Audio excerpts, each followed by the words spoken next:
Hey guys, so this is Amity, and some of you guys were asking me about the effects that I use in some of my videos, as well as the blue color splash coloring that I tend to use a lot. So I'm going to kind of get two birds with one stone and show you both. So hopefully this goes well. This is the first time that I'm using this program, and it tends to slow down my computer a lot as far as I can tell, so hopefully this all goes well. Alright, so the program that I'm going to be showing, or the project I'm going to be showing this on, is my war shuffle video. And specifically we're going to be talking about the subtle flashes of gray that tend to seep into my videos. And I'll kind of show you that with the video exactly what I mean.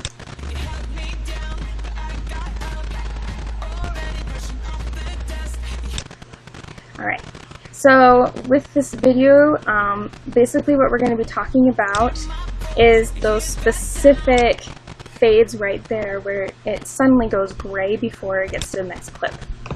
Alright, so my key to doing this is color gradient. So mine is down here. It's actually a preset I have called White Zone, but the actual settings for it right here, it's an elliptical color gradient. You can get it under the media generator's color gradient effect if you just drag down. Let me find one of the actual presets.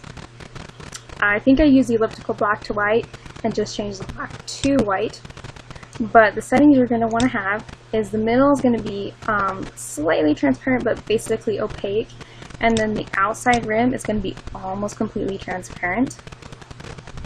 And you can mess with this depending on how forceful you want your flash to be. If you want to change this to make it a little bit more transparent, that's totally fine. Make this more opaque, that's okay too. You can do whatever you feel like you want done. And as far as doing the flashes, the way that I like to do most of my projects, as far as transitions, is I do fades. And I'll have two tracks. I'll start the fade of one clip slightly before the next one starts, as you can see here. And that basically just kind of lets the fade work the clip so that it goes slightly dark before this clip comes up. And it's with the empty space here created by the fade that this color gradient will kind of seep through. And it depends on how far your fade has gone as far as how much of this color gradient is going to show through. For example, here you can't really see much of a gray. I mean, you can kind of see the colors tending to fade a little bit, but you know, it's hardly visible. But if you get to say here, you can already see it coming through by the time it gets to this clip. And so it just depends on how forceful you want it to be, but generally it's going to be a very soft kind of a flash. And what I like to do with these is that with all of my projects, I will render it in a raw file, a raw version. And what I mean by that is I'm not going to put any coloring on these clips unless I want to do like a black and white fade, or for example, what I do with a lot of my flashes in most of my videos, because I don't normally use this color gradient effect, but I'll just use like a brightness of contrast on the beats where I want kind of a little flash to happen. That's normally how I'll do them. So for this one, that's what I did here. And I'll add those. Sometimes I'll add text. Like in this project I have lore at the very end. But I'm not really going to have any colorings. Sometimes I might have overlays, sometimes not. But this is basically what I use as like a raw version. And then I'll render it all and then add the coloring on top. So we'll pretend like we just rendered all of this, and we'll come in, and this is the raw version that I use for this program, or for this project. And so we drag it in, and we'll get this nice little rendered file, make it a lot easier to handle. But basically what we'll do is I'll just drag random effects so I can get to my presets really fast. And these are all the colorings that I have preset already. The one that I like to use specifically for this project is this one called Blue Jacket. Alright, now with this coloring, as you can see, it's only going to take blues and greens. So for example, Gus Gus's hat, or the sky, or part of Cindy's dress is going to be visible with this. And this one is a nice one to use for clips that have a lot of blues and greens, but you can also kind of manipulate it to be nice with other colors. This one does blue and greens. You can make it do reds and yellows, you can make it do whatever you want, and it all depends on this particular effect, color corrector secondary. This is what's going to color wash your coloring. But before I get to the coloring part, I want to show you exactly what this coloring does with those fades and how they work the way they do. So basically, you'll find that the color gradient that was underneath here, as it starts to seep through, so you have these nice, really bright blues. But as the color gradient starts to seep through, you'll see the colors kind of start to fade away. As to where now, you know, her eyes that were once blue are now gray and there's no color there.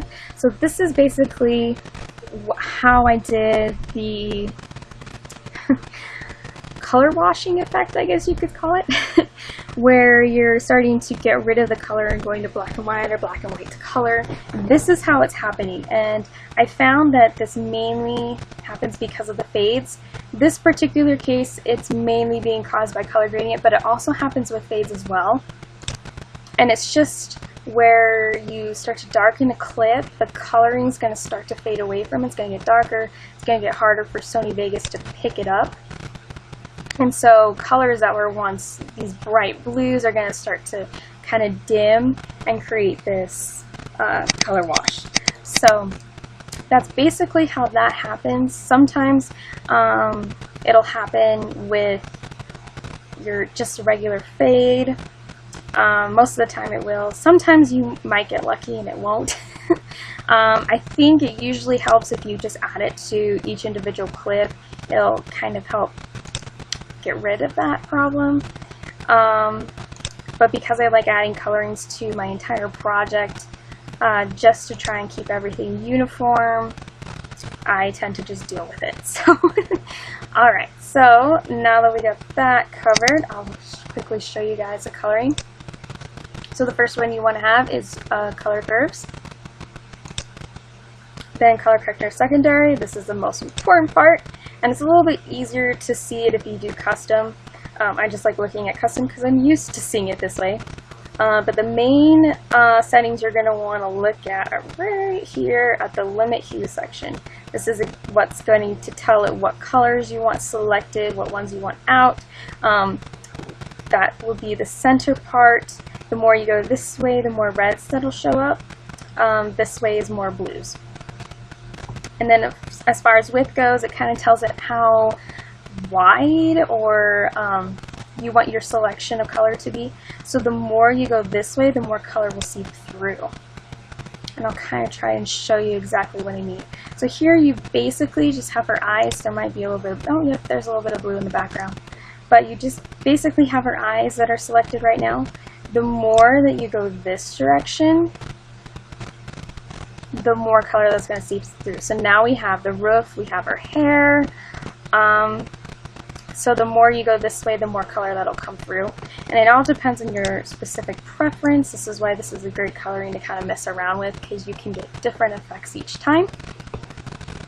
And then of course smoothness, that's basically just going to tell Sony Vegas exactly how much you want these edges smoothed out.